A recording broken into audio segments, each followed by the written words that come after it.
நிச்சயமாக பேய் இருக்குது. பேய் நானே பார்த்துருக்கேன். அது மாதிரி இறந்து போனவங்களுடைய ஆன்மாவோட பேச முடியும். அது பேசணுன்னா அதுக்கு ப்ரொசீஜர் இருக்குது. அந்த ப்ரொசீஜரில் நேரடியாகவே நீங்கள் தொடர்பு கொண்டு பேசலாம்.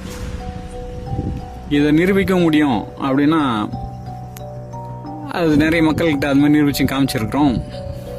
வந்து இப்போ நீங்கள் உங்கள் தாத்தா கூட இறந்து போனவங்க தாத்தா ஃபோட்டோ, அப்புறம் அவர் எந்த டேட்டில் இறந்தார் அப்படிலாம் சொல்லி அவங்க கூட பேசலாம், தரமாக பேசலாம்.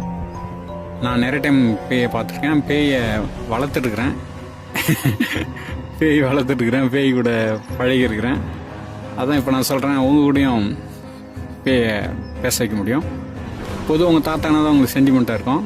ஏதோ ஒரு உயர்ந்த இப்போ ஜோதிடர்கள் ஆன்மா அல்லது வேறு ஏதாவது மருத்துவம் அது மாதிரியான ஆன்மாக்களை கூப்பிட்டு பேசினா நல்லது. தாத்தா இதெல்லாம் கூப்பிட்டு பேசலாம்.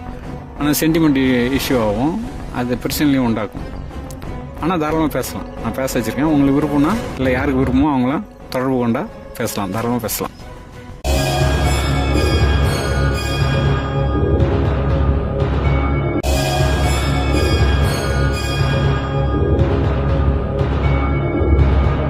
இளமையில் ஏதோ ஒரு தற்கொலை பண்ணிக்கிறாங்க, இல்லை ஆக்சிடென்ட் ஆகுறாங்க, நிறைவேறாத ஆசைகள் இருக்கும்போது அவங்க உடலோடு இருக்கும்போது உடல் இல்லாத நிலையில் பவராக தான் இருப்பாங்க.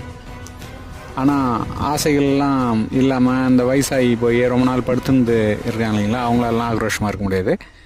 அவங்க அந்த பேய் பிடிச்சாலும் வேஸ்ட்டு. இளமையிலேயே மரணிக்கிறாங்க இல்லைங்களா, அதாவது தற்கொலை அல்லது ஆக்சிடென்ட்டு, இதுமாரி இளமையிலேயே அதுமாரி ஆசையோடு மரணிக்கிறவங்களால அவங்க தன்னுணர்வோடு இருந்து இது மாதிரி பழி வாங்கும் செயல்கள்லையோ அல்லது வேறு ஒருத்தவங்களுடைய உடம்பையோ ஈஸியாக ஆக்கிரமித்து பல வேலைகளை செய்ய முடியும். இது உண்மைதான்.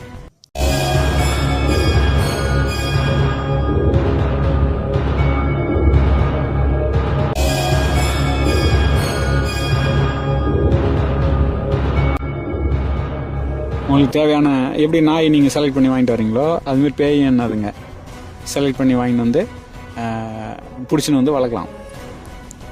இதை தீய விஷயங்களுக்கு பயன்படுத்துகிறாங்க. இப்போ எப்படி நாயெலாம் ஸ்பீசிஸோ அதுமாதிரி பேயும் ஒரு ஸ்பீசிஸ். அது ஒரு வகையான உயிரினம், அது உடல் இல்லை, அது அவ்வளோதான். அப்போ அதை பிடிச்சின்னு வளர்க்கலாம். உங்களுக்கு தேவையான பேயை பிடிச்சிடலாம். அது அந்த வயசான பேயெல்லாம் ஒன்றுத்துக்கும் உதவுது. அதனால தான் அதெல்லாம் பிடிக்க விட்டுறாங்க. இந்த தற்கொலை பண்ணவங்க இதை உங்களால் மேனேஜ் பண்ண முடியல, அதை ஒழுங்காக வளர்க்க முடியல அப்படின்னா அது உங்களுக்கு திருப்பி அடிச்சிடும். இப்போ நாய் வளர்க்கல, நாய் ஒழுங்காக வளர்க்க தெரியலனா அது நிறைய பேர் கடிக்குது இல்லைங்களா, இல்லை அது சொல்கிற வேலையை செய்யாமல் திமிரு பிடிச்சிருக்கும்.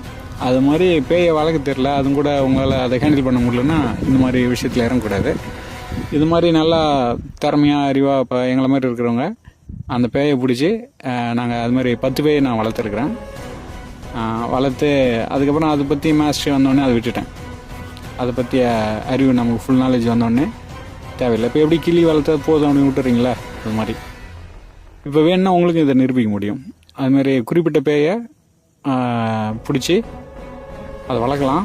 அதுங்களே கேட்கும் சாப்பாடு, அதை வளர்க்கலாம். இதெல்லாம் செய்யலாம். இதெல்லாம் உண்மை தான். உங்களுக்கு நிரூபிக்க முடியும். விருப்பம் இருக்கிறவங்க தாராளமாக இதெல்லாம் தெரிஞ்சுக்கலாம்.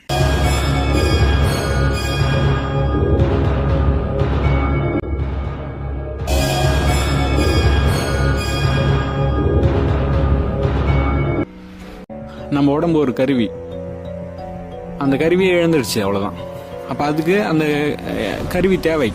அதனால் வேற ஒருத்தவங்க கருவியை அதை ஆக்கிரமிக்க பார்க்குது, ரவுடியாக மாறிவிடுது. இங்கே எப்படி சினிமாவெலாம் பார்க்குறோம் இல்லைங்களா, ஒரு யாரோ ஒருத்தவங்களுக்கு கார் வேணும், அந்த கார் இருக்காது. அதனால் யாராவது ரோட் சைடில் நிறுத்திருக்கிற காரை எடுத்துகிட்டு அந்த ஓனர் அடித்து போட்டு இவர் கார் எடுத்துன்னு போயிடுவார். படத்தில் ஹீரோ அது மாதிரி பண்ணுவார் இல்லைங்களா, பார்க்குறீங்களா, அது மாதிரி தான் இருக்குது. வேறு ஒருத்தவங்களுடைய உடம்பு ஆக்கிரமிக்க முடியும், ஆக்ரோஷமாக இருக்க முடியும்.